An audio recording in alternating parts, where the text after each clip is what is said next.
In the last year or so, there's two newer therapies for heart failure, which are pretty exciting. It's been the first new pharmacologic therapy for heart failure in a long time that has been proven to have benefit to patients. One of them is avabradine, which is a medication that's given to patients who have low ejection fraction heart failure, or HFrEF, who are already on guideline-directed medical therapy. And are symptomatic, but who have a resting heart rate higher than 70.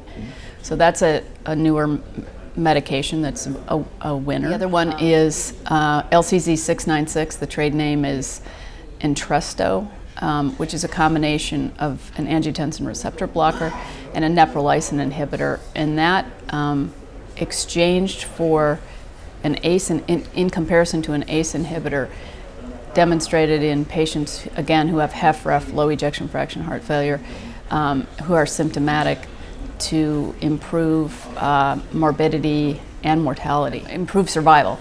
So that is really a blockbuster, applicable to a lot of patients, and so those are two of the newest things in heart failure. Avabradine is something that is new, that was not available before. And I mean, neither of them are available before, but this is considered add-on therapy, whereas the Entresto, which is the combination LCZ696 drug, is a replacement for the standard therapy, which was ACE inhibitors. The indication for the avabradine is more narrow because the patient who's already on beta blockers, for example, has a persistent high resting heart rate over 70. So that's kind of a smaller kind of piece of the pie. Whereas the other patients cannot have low blood pressure, cannot have serious kidney disease or hyperkalemia, so that's a broader patient population.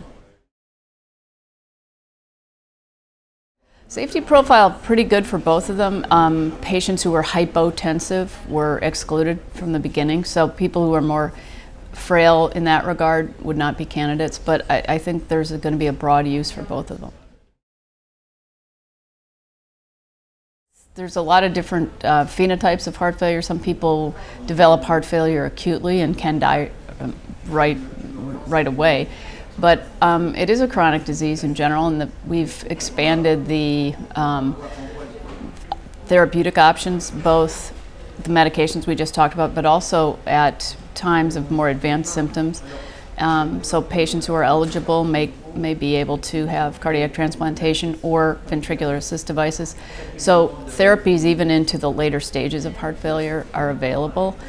It is a chronic condition. It is something that once you have heart failure, you have heart failure, and interestingly, patients have a hard time with that concept sometimes, that it is not a curable disease, but it is manageable. So our therapeutic armamentarium has grown over the last few years, so we have a lot more to offer and to allow patients to live longer and importantly, feel better while they're living longer.